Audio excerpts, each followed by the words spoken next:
Budget આપો વસ્તીના પ્રમાણમાં બજેટ આપો ભાજપ સરકાર શરમ કરો દલિત વિરોધી ये सरकार नहीं चलेगी मुस्लिम विरोधी ये सरकार नहीं चलेगी आदिवासी विरोधी ये सरकार नहीं चलेगी ओबीसी विरोधी ये सरकार। કોંગ્રેસના એમએલએ વિધાનસભામાં પાછો ફરી એક વખત હોબાળો કર્યો।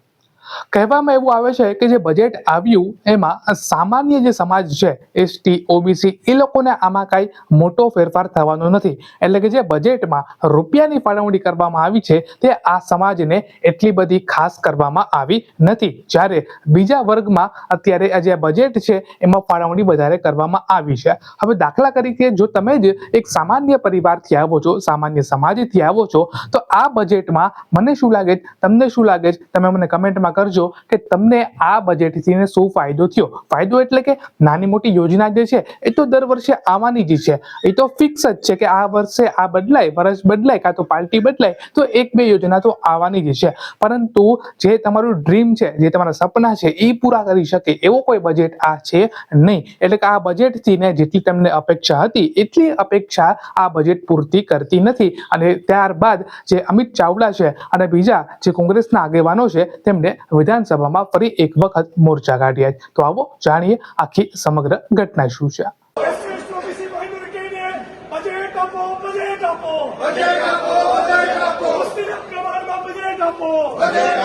भाजप सरकार शरम करो दलित विरोधी ये सरकार नहीं चलेगी मुस्लिम विरोधी ये सरकार नहीं चलेगी आदिवासी विरोधी ये सरकार नहीं चलेगी ओबीसी विरोधी ये सरकार नहीं चलेगी एससी ओबीसी माइनॉरिटी ने बजट को अन्याय बंद करो वस्तीना प्रमाणમાં બજેટ આપો।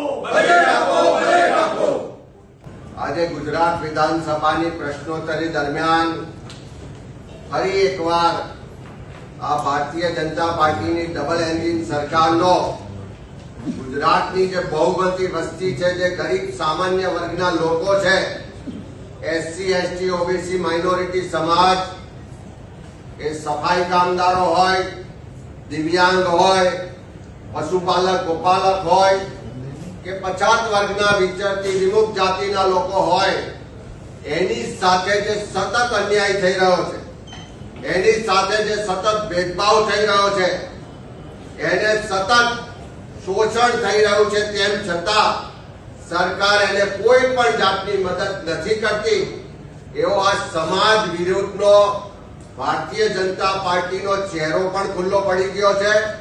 અને એસસી એસટી ઓબીસી માઇનોરિટી વિરુદ્ધની આ સરકારની ચાલ ચરિત્ર ને ચહેરો પણ આજે પ્રશ્નોત્તરીમાં સ્પષ્ટ રીતે ખુલ્લો પડી ગયો। અમારા વિધાનસભા કોંગ્રેસ પક્ષના ઉપનેતા આદરણીય શૈલેષભાઈ પરમાર દ્વારા પ્રશ્ન પૂછવામાં આવ્યો કે સામાજિક ન્યાય અને અધિકારીતા વિભાગ અંતર્ગતના જે એસસી એસટી ઓબીસી માઇનોરિટી માટેના બોર્ડ નિગમ છે, એને છેલ્લા 2 વર્ષમાં કેટલી બજેટ ફાળવવામાં આવ્યું, કેટલો ખર્ચ થયો અને કેટલી રકમ વપરાયેલી રહી। એક તો વસ્તીના પ્રમાણમાં ખૂબ ઓછું બજેટ ફાળવવામાં આવે છે, એની સામે વર્ષોથી અમે લડાઈ લડીએ છીએ, તેમ છતાં ફરી એકવાર આ જવાબમાં જોવા મળ્યું કે વસ્તીના પ્રમાણમાં નહીવત બજેટ ફાળવે છે। અને બીજી બાજુ જે બજેટ ફાળવે છે એમાંથી પણ મોટા ભાગની રકમ વપરાયેલી રહે છે, એટલે કે ખર્ચ કરવામાં નથી આવતી। અહીંયા જે આંકડા છે કે ગુજરાતનો સૌથી ગરીબ કહી શકાય એવો સફાઈ કામદાર વર્ગ, એના ઉત્કર્ષ માટે સફાઈ કામદાર વિકાસ નિગમ છે। ખાલી એક જ વર્ષની વાત કરીએ, 24-25 નું વર્ષ જે પૂરું થઈ ગયું છે હિસાબી વર્ષ, એના આંકડા જોઈએ તો એમાં ફાળવેલી રકમ 76.50 કરોડ હતી, એમાંથી 28% રકમ વપરાયેલી રહી। અલ્પસંખ્યક વિકાસ નિગમ એટલે કે લઘુમતી સમાજના લોકોને મદદ કરવા માટેનું આ નિગમ, એમાં 24-25 ના વર્ષમાં ફક્ત 22.80 કરોડ રકમ ફળવાઈ અને એમાંથી 40% રકમ વપરાયેલી રહી। પછાત વર્ગ વિકાસ નિગમ, એમાં 41 કરોડ ફાળવવામાં આવ્યા હતા, એમાંથી માંથી 35% રકમ વણ વપરાયેલી રહી. ઠાકોર કોળી વિકાસ નિગમ, જેની ગુજરાતમાં વસ્તી ગણીએ તો 28% વસ્તી થાય, જેના અહીં આગળ મોટા મોટા નેતાઓ ભાજપમાં છે, એ ઠાકોર કોળી વિકાસ નિગમને પણ 24-25 માં 89 કરોડ રૂપિયા ફાળવવામાં આવ્યા અને એમાંથી 58% રકમ વણ વપરાયેલી રહી. ગોપાલક વિકાસ નિગમ, એમને પણ 23.44 કરોડ ફાળવવામાં આવ્યા અને 50% રકમ વણ વપરાયેલી રહી.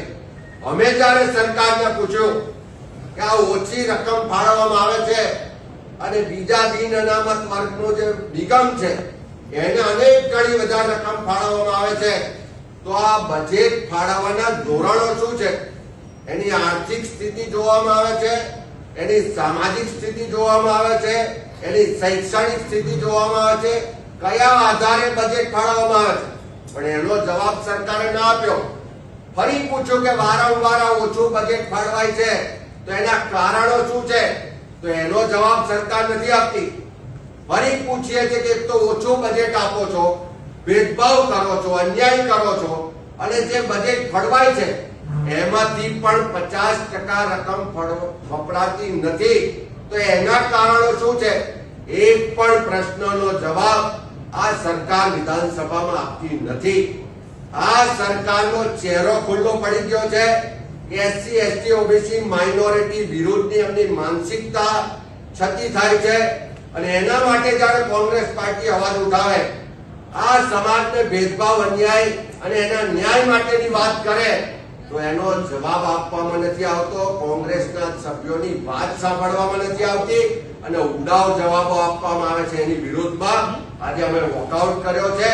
ફરી સરકારને કહીએ છે કે આ ભેદભાવને અન્યાય બંધ કરો અને ગુજરાતમાં જે લોકોના પ્રતિનિધિઓ ચૂંટાઈને અહીં આવ્યા છે એ ભારતીય જનતા પાર્ટીના બધા જ નેતાઓ, મુખ્યમંત્રીથી લઈને ધારાસભ્યો, જેના વિસ્તારમાં બહુમતી વસ્તી એસસી, એસટી, ઓબીસી માઇનોરિટી સમાજની છે.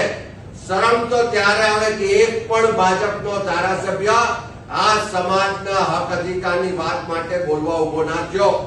એક પણ ભાજપનો નેતા, ધારાસભ્ય આ સમાજને ભેદભાવ થાય છે, અન્યાય થાય છે એ વાત કહેવા ઉભો ના થયો. એવી તો કેવી મજબૂરી છે કે તમે જવાબ પણ નથી આપતા, અને એવી તો કેવી ભાજપના ધારાસભ્યોની મજબૂરી છે કે પોતાના વિસ્તારના લોકો માટે, પોતાના સમાજ માટે પણ એક શબ્દ બોલવા તૈયાર નથી. ત્યારે શરમ આવી જોઈએ આ સરકારને કે અન્યાય કરે છે, ભેદભાવ કરે છે, આ સમાજની વાત પણ વિધાનસભામાં સાંભળતી નથી.